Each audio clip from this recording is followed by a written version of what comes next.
Why so many people in Australia cannot save money, a foreigner's perspective. The clearest answers come from people who moved here from other countries. The Mark from Ireland, he was a 20-year-old graphic designer. Tired of Dublin's rainy days and a low pay, he packed his bags after landing a job in Sydney's tech scene, excited about earning almost twice his old salary. But finding a rental, it was pure chaos. At his first open house in Bondi, 50 people crammed into a small unit, pushing and shoving just to glance inside. The next inspection in Surrey Hills had even more. A line stretching down the block. Desperate after weeks of searching, he signed for a tiny dark room in shared house, without even checking if bed fit properly. Now he pays $600 a week for that cramped place, more than his entire 2-bedroom apartment back in Ireland, which overlooked the Irish Sea. He earns double, sure. But after rent, bills and basic transport, his bank account reset to zero every month. It's like haunted by money-eating ghosts. Mark admits, I thought I'd be saving for a house deposit. Instead, I'm lucky if I can afford a pint without guilt. Sophia came from Spain. She was a 32-year-old teacher from Barcelona, drawn by Australia's outdoor lifestyle and better teaching wages. Back home, she shopped at local markets every day. Fresh tomatoes ripe from the vine, and wheels of cheese that didn't break the bank. Here in Melbourne, her grocery bill almost doubled in the first week alone. She stopped buying what she loved and started scanning shelves like a detective. Cheese. It's now a rare treat, saved for lonely Friday nights. Olive oil. She measures it out like precious medicine. One careful drop at a time to stretch the bottle. Fresh berries. Only if they mark down 50% and already softening at the edges, turning into emergency smoothies. Even a simple brunch with new friends, smashed avocado on toast and flat white, costs $35, the same as her monthly electricity bill back home. In Spain, I ate to enjoy life, sharing tapas with friends. Here I calculate how many calories I can afford per dollar, and sometimes dinner is just rice and regret.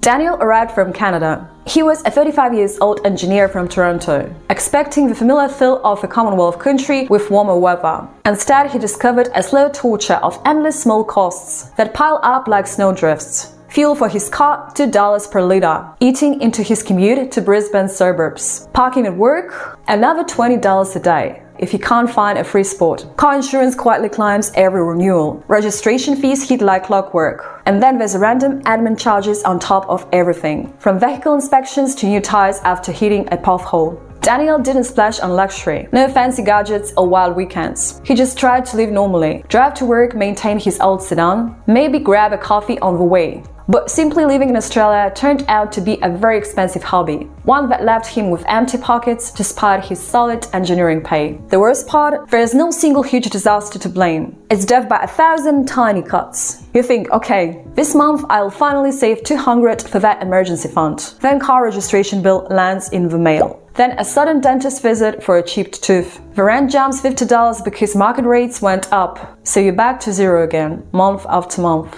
Daniel says it best, I never feel completely broke. I just feel permanently tired from chasing a finish line that keeps moving away, like I'm in a bad dream where money slips through my fingers. Luchia came from Italy. She was a 29-year-old barista from Rome, lured by tales of Australia's vibrant coffee culture and higher tips. Back there, social life was simple. Sit at a piazza cafe with one espresso for hours, chatting endlessly with friends under the sun. No rush to order more. Here in Perth, every catch-up turns into a money drain. At $8 flat white that vanishes in minutes. $18 for smashed avocado on sourdough. $12 for craft beer that barely kills your thirst.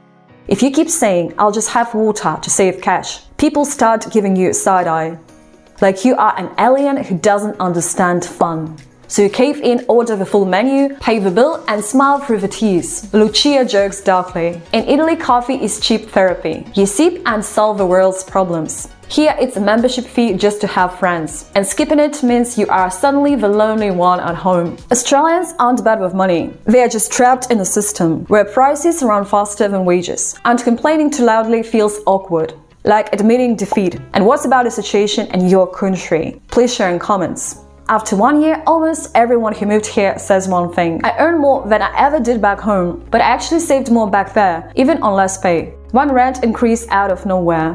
One broken phone screen from a drop. And any small savings you managed to build, gone in a flash. The system itself is very good at quietly eating your money, one small bite at a time, until you wonder where it all went. If you live in Australia, be honest in the comments. Are you actually saving money? Or are you just becoming an expert at surviving month to month, juggling bills like a circus act? Like the video if it felt real to you. Subscribe if you want more straight talking stories from real experiences. Share it if you know someone who needs to know they're not alone in this struggle. Or maybe you think that all foreigners need to fuck off and stop nagging. See you next time.